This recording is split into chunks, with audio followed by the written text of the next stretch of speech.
خوش.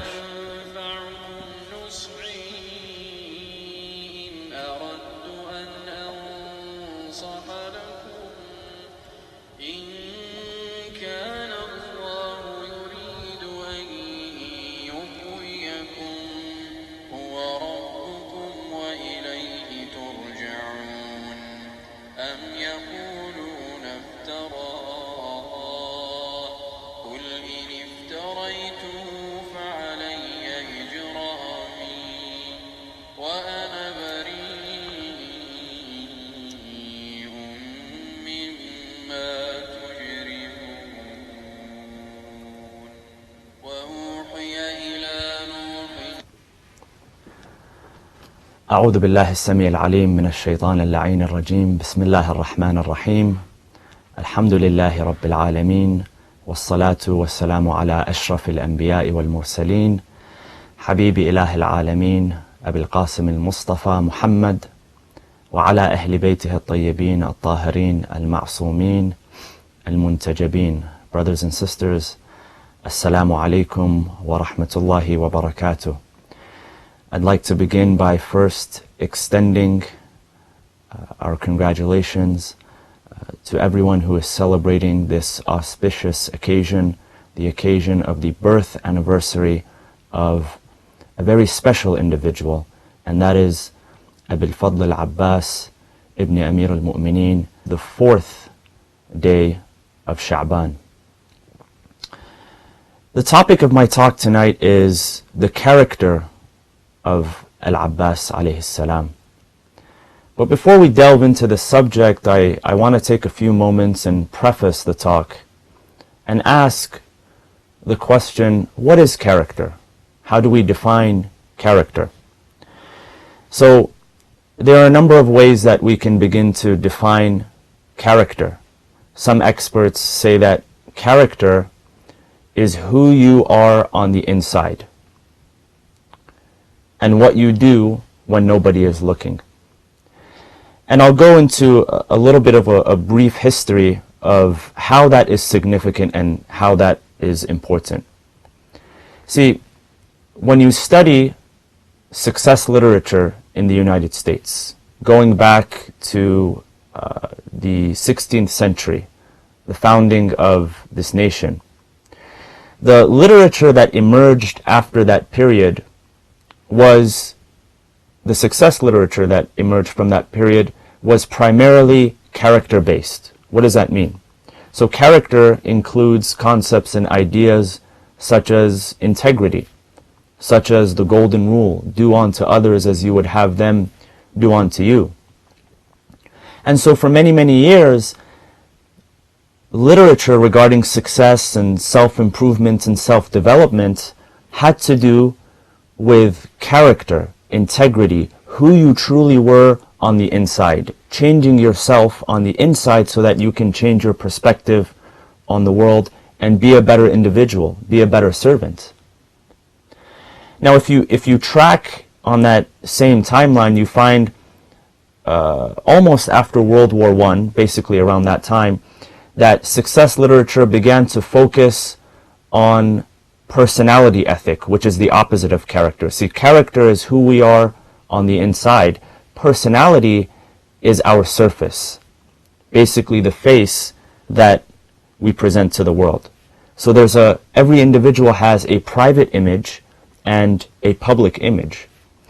And there's nothing wrong with personality ethic, but the challenge is a lot of what got mixed in with the literature that had to do with personality ethic. Some of it was downright manipulative. It was teaching people how to change their personality, how to change their public image in a way where it was manipulative.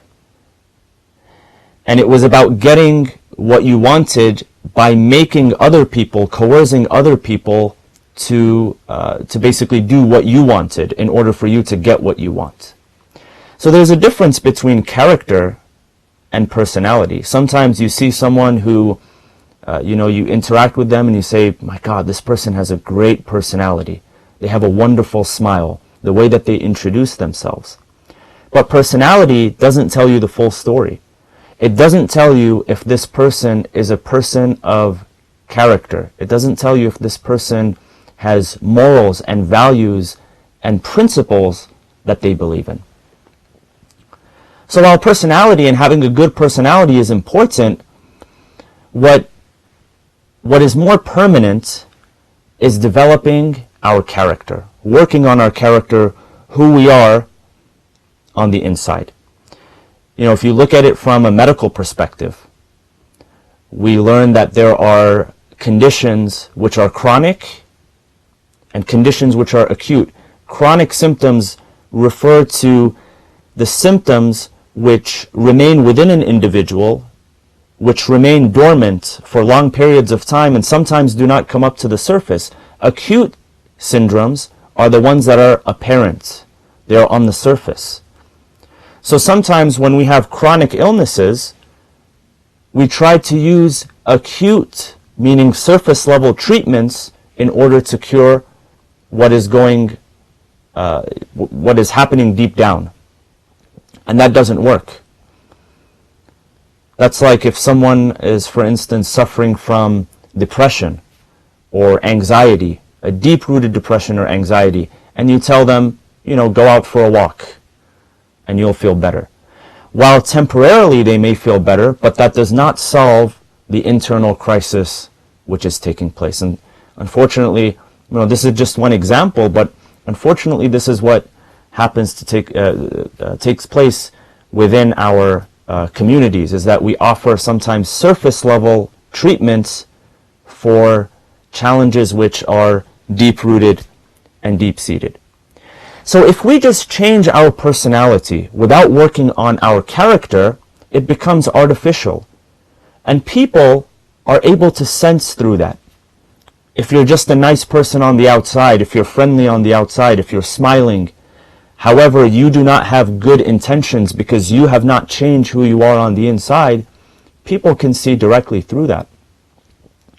So, again, going back to that definition of character, it's who you are on the inside. It's who you are when nobody is looking. It's who you are regardless of the circumstances of society, regardless of the circumstances of the economy. You know, right now,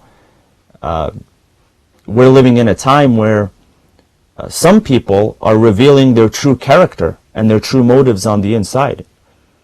They take advantage of the current crisis. They take advantage of people who are suffering economically, people who are suffering socially. But people of good character, of pure intentions, regardless whether there's a crisis, a virus outbreak, an economic collapse, no matter what, they stay the same. They stay balanced. They take a principled approach to life. So, I want to talk about that because, again, as I mentioned, the topic of my talk tonight is the character of Al-Abbas alayhi salam, not the personality, not who he was, how brave he was on the battlefield. That's a big part of who he was. Obviously, that's also a reflection of his character, but character is who you are when nobody is looking, who you are during times of crisis.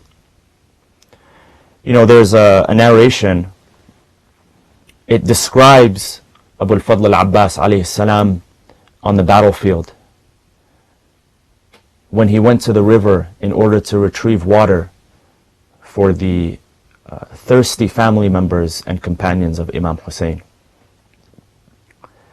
And he himself was overwhelmed by the feeling of thirst under that beating hot sun.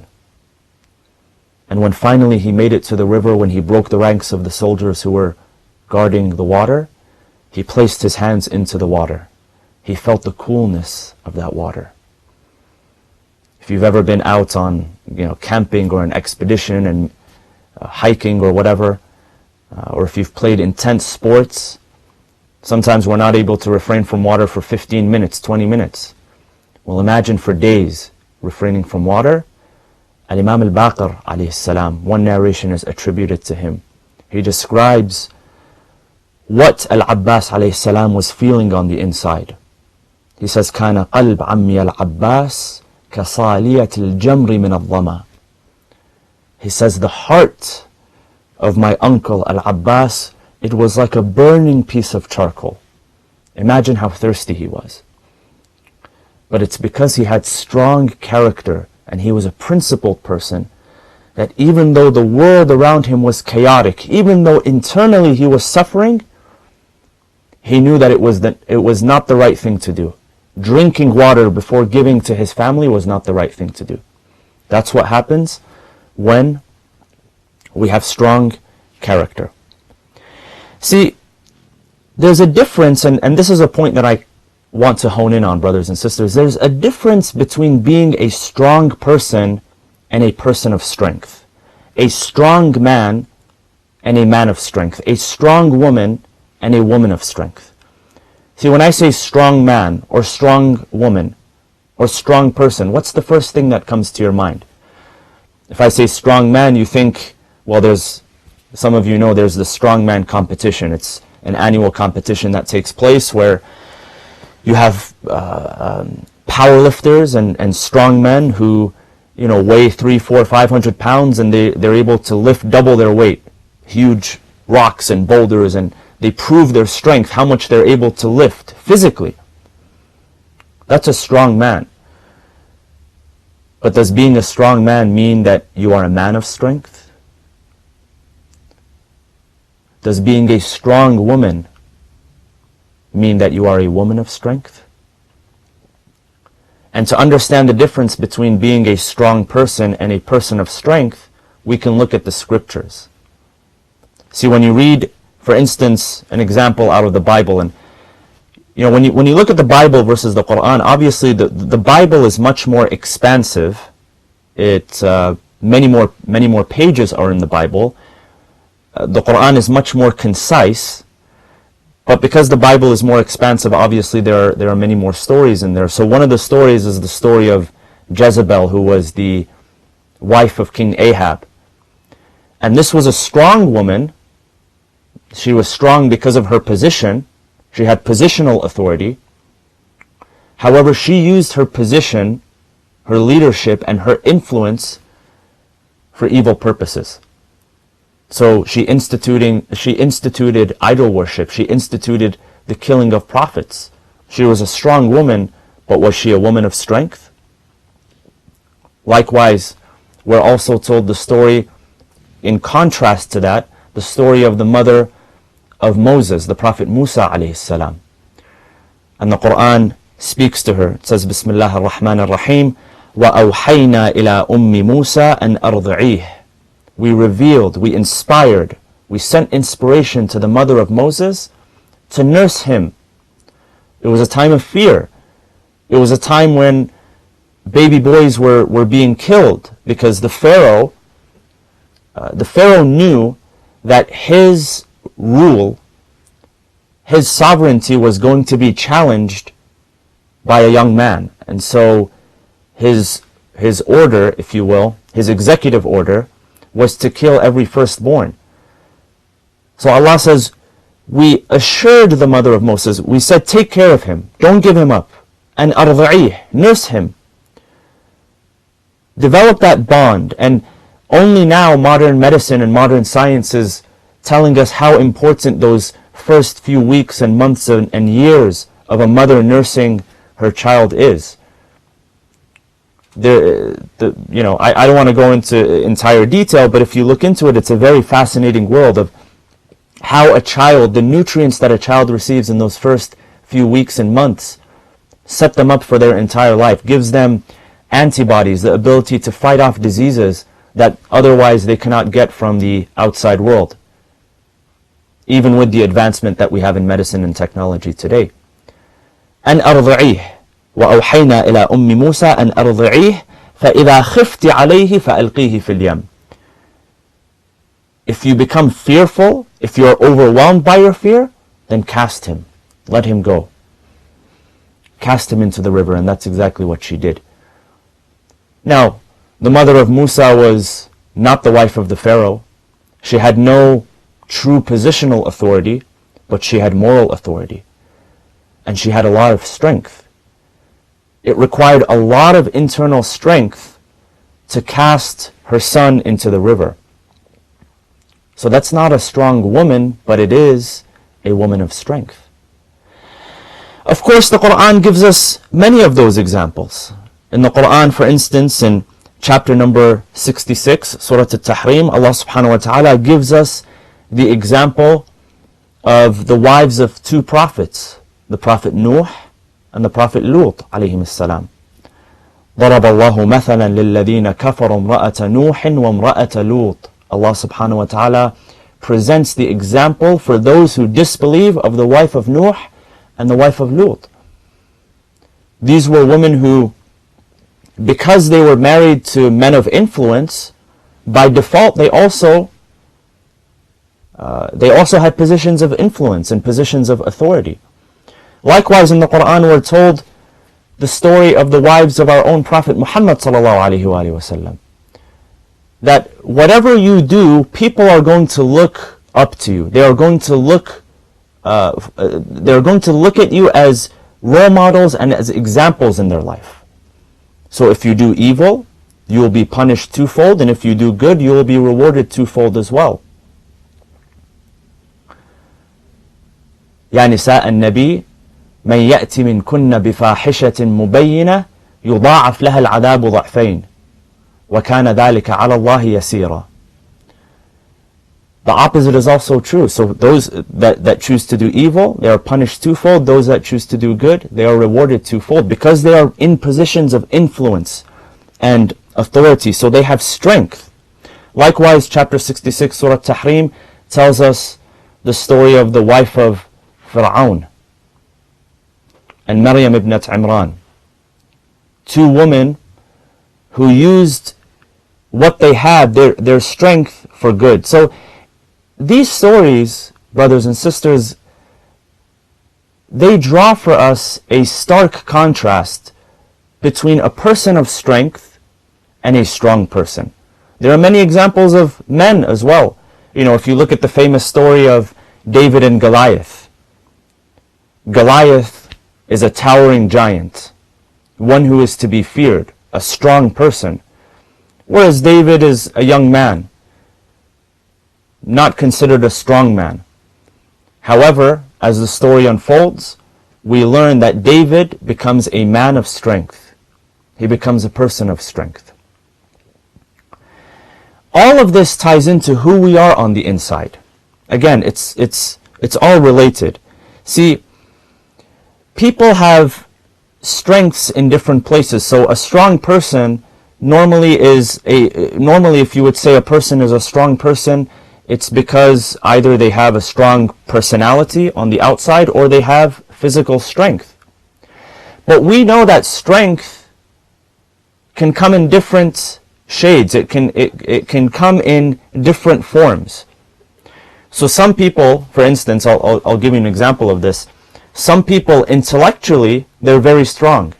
They have a high IQ. And for the longest time, when people would talk about success in this country, you ask the question, what is their IQ score? But we find that IQ doesn't give us the full picture of what's going on. Some people, intellectually, they're very strong. However, socially, they're weak. Socially, they are inept. They have little to no interpersonal skills, meaning that they cannot relate with other people. They cannot work in a team environment. Or they have low intrapersonal skills. So interpersonal skills refers to our relationship with other people. Intrapersonal skills refers to our relationship with ourselves. Having self-awareness. It's key. In fact, if you've been following the news over the past year, you know that some of the top companies in the United States, when they interview people for a position, they don't just look at their test scores. They don't just look at their college degrees. In fact, some top companies here in California, they have made the decision to accept applications from people who didn't even go to college. if they have the skill set required to execute the job. And what is the skill set? Sometimes it's not just the technological know-how. Sometimes it's the ability to work in teams. It's the ability to relate to people. It's the ability to have compassion. See, all of these are strengths, but they are strengths that come from the inside, which are part of our character. So I'm not saying don't go to school and neglect that education. Please don't take that away from my words. I'm saying that as you build yourself as a student, if you're young and you're listening to this, or if you're parents, you are parents and you're preparing your children to go out into the world, remember that preparation is not just scholastic educational preparation. Put your children and put yourselves in situations where you can build yourself internally, not just externally.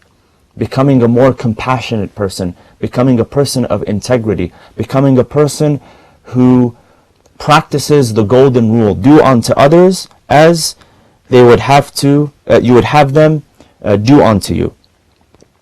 So, in the case of Al-Abbas alayhi salam, going back to that topic, obviously this was a person who was not just physically strong, but he was strong mentally. He was strong emotionally. He was strong intellectually. So on the outside, while he was a strong person, that did not negate the fact that on the inside he was a person of strength. So where does this strength come from? Where does the character come from? Where does this, everything that we're talking about here, where does it come from? Well, there's a saying in the English language that the apple does not fall far from the tree. Whatever you find in the fruit, you can trace back to the root. And if a person has fruit without a root, that becomes very dangerous. There's a narration from Al-Imam Amir al-Mu'mineen alayhi salam. He says, من رفع بلا كفاية وضع بلا جناية. That a person who is lifted to a certain position without having credentials, meaning sometimes people have fruit on the tree, but they don't have the root. They're not grounded. Then that person will fall without having committed a crime. Sometimes in our societies, we lift people to positions of influence because they have the fruit.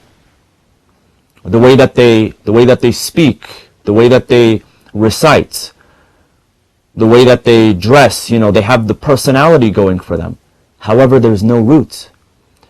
Imam Ali alayhi salam says that that person shall fall without having committed a crime. It's something to think about. But with people who are truly fruitful, who are truly abundant, the fruit can be traced back to the root. So when you look at the character of Abu al-Fadl al-Abbas alayhi salam, it was not a coincidence. What he had to offer to the world, it didn't just come out of nowhere. There's a very interesting narration. It gives us insight into one of the verses of the Quran. Allah subhanahu wa ta'ala says, Bismillah ar-Rahman ar-Rahim, ألم تر كيف ضرب الله مثلا كلمة طيبة كشجرة طيبة أصلها ثابت وفرعها في السماء تؤتي أكلها كل حين بإذن ربها. Do you not see that God strikes an example? God sets forth a parable. A good word is like a good tree. Now, some commentators have said that the meaning of the good word here is the proclamation that there is no God but Allah and that Muhammad is his messenger, the shahada.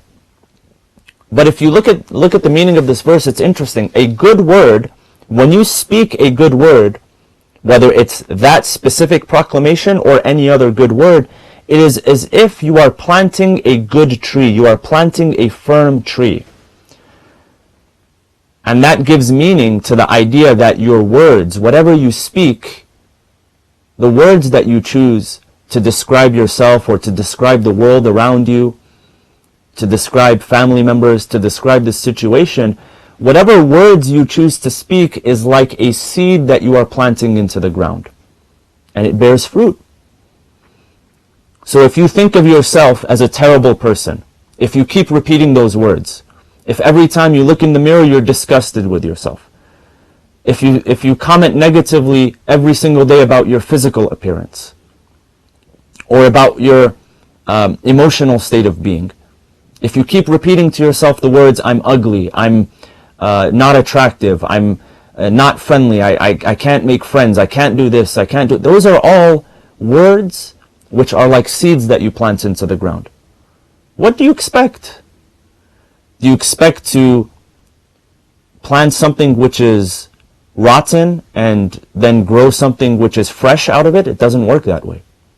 You can't plant an apple seed and expect an orange tree or a lemon tree to sprout out. It just doesn't happen.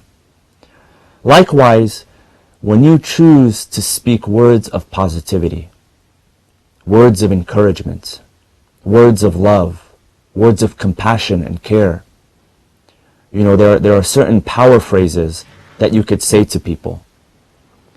Especially if a person's love language is words of affirmation, there are certain words which are powerful. I love you. I care for you. I miss you. I need you. I'm sorry. Forgive me. These are all power phrases.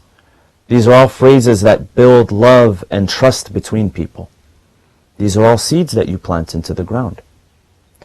So going back to that verse, a good word is like a good tree. One of the companions of our sixth Imam, Al-Imam Ja'far bin Muhammad al-Sadiq alayhi salam, he comes to him and he says, what is the meaning of this verse? What is this good tree that is spoken about in this verse? So the Imam describes to him. He says, the good tree, he says, the roots of that tree is Rasulullah sallallahu alayhi wa sallam. The trunk of that tree is Amir al-Mu'mineen.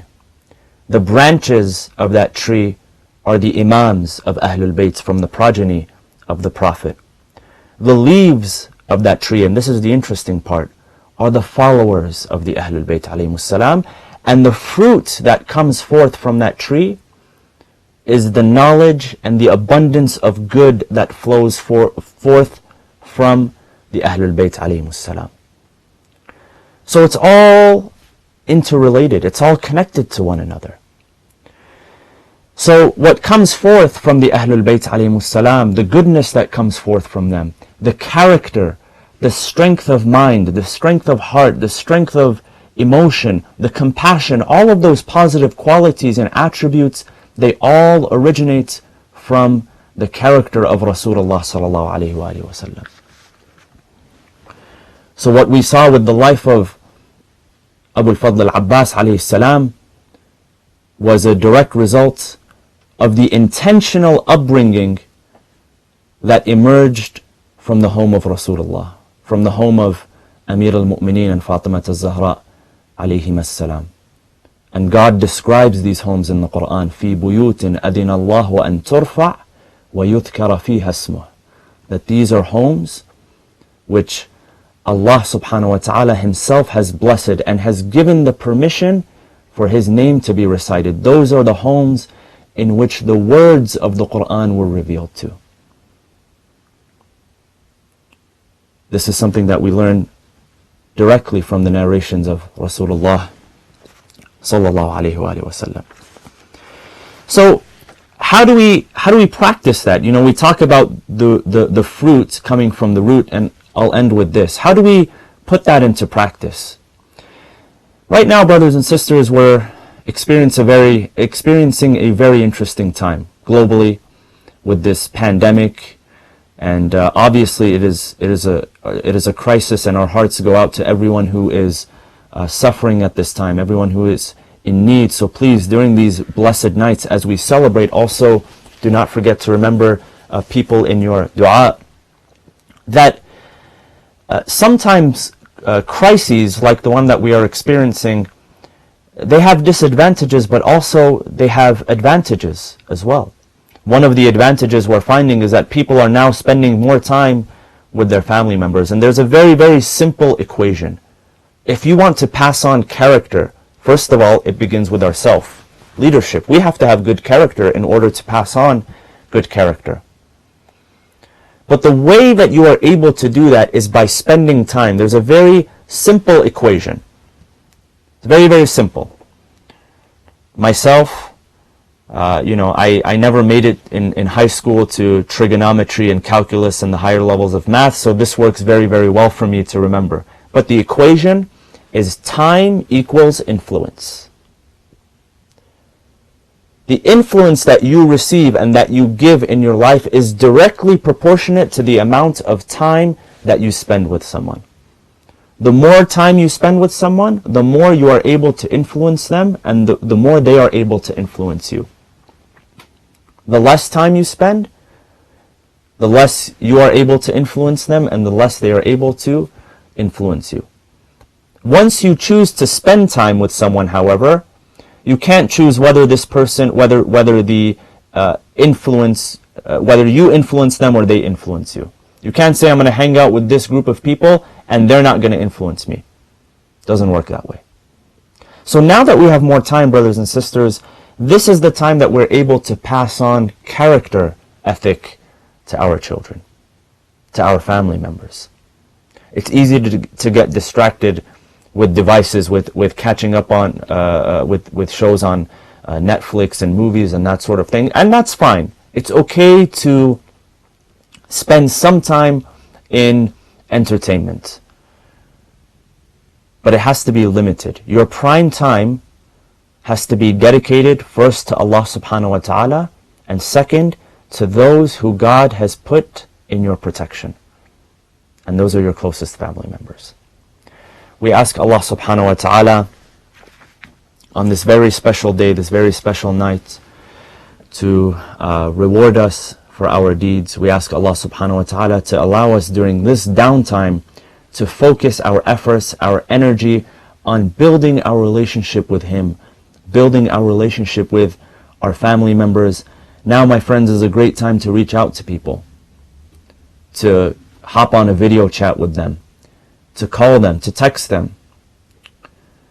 Don't show up to their doors and knock because you might be pushed away, but call people, text people, let them know that you're thinking about them. Ask them if there's anything that you can do for them. Think about it. Science tells us that when we have our phones in our pockets and it rings or it beeps, our brain gives off dopamine, the chemical that makes us feel good. And we want to check our phones right away. So when someone is checking in on you, texting you, it's that in itself, even if you cannot physically do something for them, that in itself brings them relief. It brings them comfort. It brings them pleasure knowing that somebody else is at least thinking about them. It gives them hope. And some people in this crisis that we're experiencing, they're okay. Their pantries are stocked. They have enough in their fridge. They've got a surplus of toilet paper. They've got those things covered for them. They have Wi-Fi, so they're okay. However, some people don't have hope. They're overwhelmed with fear, with anxiety. So check in with those people. Let them know that you're thinking about them. Give them that burst of hope and that inspiration. We ask Allah subhanahu wa ta'ala to bless all of you in these nights.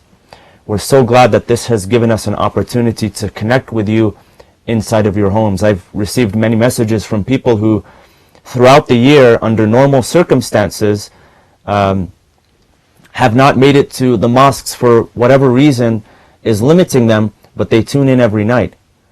This has given us an opportunity to connect with people. We receive so many messages from people on a daily basis, and we thank everyone who is reaching out and giving us encouragement and support, because without friends, without people who tune in and listen and make it a priority to do so, there's really no one to speak to. So we appreciate you all.